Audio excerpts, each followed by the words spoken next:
KRS ಸಮೀಪದ baby ಬೆಟ್ಟದಲ್ಲಿ trial ಬ್ಲಾಸ್ಟ್ಗೆ court ಅನುಮತಿ ಕೊಟ್ಟ ಹಿನ್ನೆಲೆಯಲ್ಲಿ ಇವತ್ತಿನಿಂದ 4 ದಿನಗಳ ಕಾಲ ಟ್ರಯಲ್ ಬ್ಲಾಸ್ಟ್ ನಡೆಯಲಿದೆ. ಬೇಬಿ ಬೆಟ್ಟದಲ್ಲಿ ಟ್ರಯಲ್ ಬ್ಲಾಸ್ಟ್ಗೆ ಮುಹೂರ್ತ ಫಿಕ್ಸ್.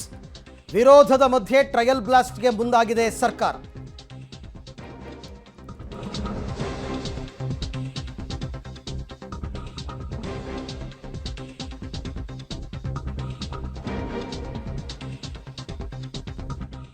ಈಗಾಗಲೇ ಟ್ರಯಲ್ ಬ್ಲಾಸ್ಟ್ಗಾಗಿ ತಜ್ಞರ ತಂಡ ಆಗಮಿಸಿದೆ ಅಂತಕ್ಕಂಥ ಮಾಹಿತಿ ಇದೆ. ಇವತ್ತಿನಿಂದ 4 ದಿನಗಳ ಕಾಲ ಬ್ಲಾಸ್ಟ್ ನಡೆಯುತ್ತೆ, ಟ್ರಯಲ್ ಬ್ಲಾಸ್ಟ್ ನಡೆಯುತ್ತೆ.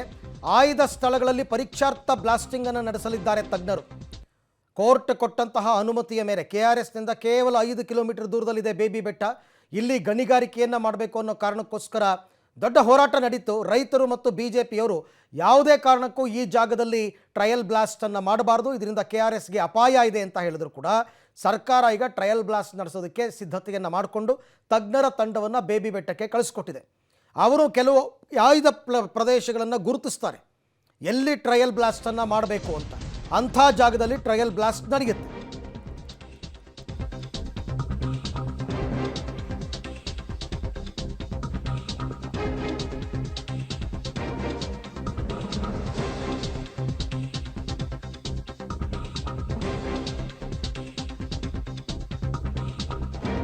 ನ 20 ಕಿಲೋಮೀಟರ್ ವ್ಯಾಪ್ತಿಯಲ್ಲಿ ಗಣಿಗಾರಿಕೆಯನ್ನು ನಿಷೇಧ ಮಾಡಿತ್ತು ಅಂದಿನ ಬಿಜೆಪಿ ಸರ್ಕಾರ. ಡ್ಯಾಮ್ಗೆ ಅಪಾಯ ಇದೆ ಅನ್ನೋ ಕಾರಣಕ್ಕೆ. ಆದರೆ ಡ್ಯಾಮ್ಗೆ ಅಪಾಯ ಇಲ್ಲ ಅನ್ನೋ ಕಾರಣಕ್ಕೋಸ್ಕರ ಕೋರ್ಟ್ ಗಮನಕ್ಕೆ ತಂದು ಮತ್ತೆ ಟ್ರಯಲ್ ಬ್ಲಾಸ್ಟ್ ಮಾಡೋದಕ್ಕೆ ಈಗ ರಾಜ್ಯ ಸರ್ಕಾರ ಮುಂದಾಗಿದೆ. ಕೆಲವರ ಹಿತಾಸಕ್ತಿಗೋಸ್ಕರ ಬೇಬಿ ಬೆಟ್ಟದಲ್ಲಿ ಟ್ರಯಲ್ ಬ್ಲಾಸ್ಟನ್ನು ಮಾಡಲಾಗ್ತಾ ಇದೆ. ಇದನ್ನು ಮಾಡಕೂಡದು, ಒಂದು ವೇಳೆ ಮಾಡಿದ್ದೇ ಆದರೆ ಉಗ್ರ ಹೋರಾಟ ಮಾಡ್ತೀವಿ ಅಂತ ಆ ಭಾಗದ ರೈತರು ಮತ್ತು ಬಿಜೆಪಿ ಈಗ ಹೋರಾಟಕ್ಕೆ ಕೂಡ ಕರೆ ಕೊಟ್ಟಿದೆ. ಆದರೂ ಈಗ ಟ್ರಯಲ್ ಬ್ಲಾಸ್ಟ್ ನಡೆಸೋದಕ್ಕೆ ಮುಂದಾಗಿದೆ ಸರ್ಕಾರ. ಬೇಬಿ ಬೆಟ್ಟದಲ್ಲಿ ಗಣಿಗಾರಿಕೆಯನ್ನು ಬಿಜೆಪಿ ಸರ್ಕಾರ ಈ ಹಿಂದೆ ನಿಷೇಧವನ್ನು ಮಾಡಿತ್ತು, ಬೇಡ ಕೆಆರ್ಎಸ್ಗೆ ಇದರಿಂದ ತೊಂದರೆ ಆಗುತ್ತೆ ಅಂತ. ಆದರೆ ಅಲ್ಲಿ ಗಣಿಗಾರಿಕೆಯನ್ನು ಮಾಡ್ತಕ್ಕಂಥವರೆಲ್ಲ ಪ್ರಭಾವಿಗಳು ಸರ್ಕಾರದ ಮೇಲೆ ಒತ್ತಡವನ್ನು ಹಾಕಿ ಮತ್ತೆ ಈಗ ಟ್ರಯಲ್ ಬ್ಲಾಸ್ಟ್ ಮಾಡೋದಕ್ಕೆ ಮುಂದಾಗಿದ್ದಾರೆ. ಈ ಟ್ರಯಲ್ ಬ್ಲಾಸ್ಟ್ನ ವರದಿಯನ್ನು ಕೋರ್ಟ್ ಗಮನಕ್ಕೆ ತರಲಾಗುತ್ತೆ. ಕೋರ್ಟ್ ಇದನ್ನು ನೋಡುತ್ತೆ. ಅದಾದ ನಂತರ ಇಲ್ಲಿ ಗಣಿಗಾರಿಕೆ ಮಾಡಬೇಕಾ ಬೇಡವಾ ಅಂತಕ್ಕಂಥ ತೀರ್ಮಾನಕ್ಕೆ ಕೋರ್ಟ್ ಬರುತ್ತೆ.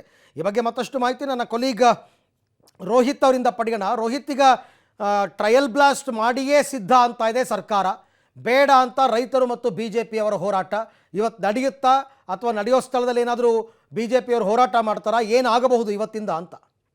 ಖಂಡಿತ ಅರವಿಂದ್, ಬೇಬಿ ಬೆಟ್ಟದಲ್ಲಿ ನಡೀತಿದ್ದಂತಹ ಗಣಿಗಾರಿಕೆಯಿಂದ ಹಳೆ ಮೈಸೂರು ಭಾಗದ ಜೀವನಾಡಿಯಾಗಿರುವಂತಹ ಕೆಆರ್ಎಸ್ ಅಣೆಕಟ್ಟೆಗೆ ಅಪಾಯ ಕಟ್ಟಿಟ್ಟ ಬುತ್ತಿ ಅನ್ನೋ ನಿಟ್ಟಿನಲ್ಲಿ ರೈತ ಸಂಘಟನೆಗಳು ಮತ್ತೆ ಸಂಸದೆ ಸುಮಲತಾ ಅಂಬರೀಶ್ ಸೇರಿದಂತೆ ಹಲವು ಸಂಘಟನೆಗಳು ಹೋರಾಟಗಳನ್ನು ನಡೆಸಿತ್ತು. ಹೋರಾಟದ ಪ್ರತಿಫಲವಾಗಿ ಹೈಕೋರ್ಟ್ ಬೇಬಿ ಬೆಟ್ಟದಲ್ಲಿ ಗಣಿಗಾರಿಕೆಯನ್ನು ನಿಷೇಧ ಮಾಡಿತ್ತು. ಇದೀಗ ಸರ್ಕಾರ ಮತ್ತೆ ಏನು ಕೋರ್ಟ್ಗೆ ಒಂದು ಮನವಿ ಹೋಗಿದೆ. ಮನವಿಯ ಪ್ರಕಾರವಾಗಿ ಟ್ರಯಲ್ ಬ್ಲಾಸ್ಟ್ಗೆ ಇದೀಗ ಹೈಕೋರ್ಟ್ ಅನುಮತಿಯನ್ನು ನೀಡಿರುವಂಥದ್ದು. ಹೈಕೋರ್ಟ್ ಅನುಮತಿ ನೀಡಿದಂತಹ ಪ್ರಕಾರವಾಗಿ ಇವತ್ತು ಟ್ರಯಲ್ ಬ್ಲಾಸ್ಟ್ ಮಾಡಲು ನಿಟ್ಟಿನಲ್ಲಿ ತಜ್ಞರ ತಂಡವು ಕೂಡ ಕೆಆರ್ಎಸ್ಗೆ ಬಂದಿದೆ.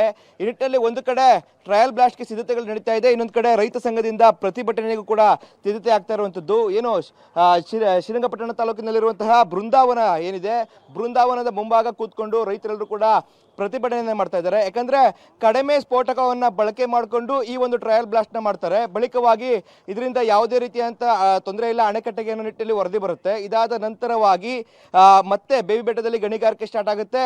ಅಪಾರ ಪ್ರಮಾಣದ ಸ್ಫೋಟಕ ಬಳಕೆ ಮಾಡಿ ಸ್ಫೋಟವನ್ನು ಮಾಡ್ತಾರೆ. ಇದರಿಂದಾಗಿ ಏನು ಕೆಆರ್ಎಸ್ ಅಣೆಕಟ್ಟೆಗೆ ತೊಂದರೆ ಆಗುತ್ತೆ ನಿಟ್ಟಿನಲ್ಲಿ ರೈತರು ಆಗ್ರಹವನ್ನು ಮಾಡ್ತಾ ಇದ್ದಾರೆ. ಅವ್ರನ್ನೇ ನಾನು ಕೇಳ್ತೀನಿ, ಸರ್, ಈ ಒಂದು ಪ್ರತಿಭಟನೆಯ ಉದ್ದೇಶ ಏನಕ್ಕೋಸ್ಕರ? ಸರ್ಕಾರ ಅಂದರೆ ಕೋರ್ಟ್ನ ಗೈಡ್ಲೈನ್ಸ್ನ ಫಾಲೋ ಮಾಡ್ತೀವಿ ಅಂತ ಹೇಳ್ತಾ ಇದ್ದಾರೆ. ನಮ್ಮ ಹೋರಾಟ ಕನ್ನಂಬಾಡಿ ಕಟ್ಟೆನ ಉಳಿಸುವಂಥದ್ದು. ಉಳಿಸಬೇಕಾದ್ರೆ ನಮ್ಮದು 20 ಕಿಲೋಮೀಟ್ರ್ ಹಂತದಲ್ಲಿ ಗಣಿಯನ್ನು ಶಾಶ್ವತವಾಗಿ ನಿಷೇಧ ಮಾಡಬೇಕು ಅಂತ ಹೇಳಿದ್ದು. ಕೋರ್ಟು ಅದನ್ನು ನಿಷೇಧ ಮಾಡಿದೆ ತಾತ್ಕಾಲಿಕ. ಆದರೆ ಕೋರ್ಟ್ಗೆ ಟ್ರಯಲ್ ಬ್ಲಾಸ್ಟ್ ಮಾಡೋಕ್ಕೆ ಅನುಮತಿಯನ್ನು ಕೊಟ್ಟಿದೆ ನಮ್ಮ ರಾಜ್ಯ okay, thank you Rohit. Badagalpura, Nagendra ಸೇರಿದಂತೆ ಕೆಲವರೆಲ್ಲರೂ ಕೂಡ ರೈತರು ಈಗಾಗಲೇ ಸ್ಥಳದಲ್ಲಿ ಬೀಡು ಬಿಟ್ಟಿದ್ದಾರೆ ಹೋರಾಟವನ್ನು ನಡೆಸೋದಕ್ಕೆ.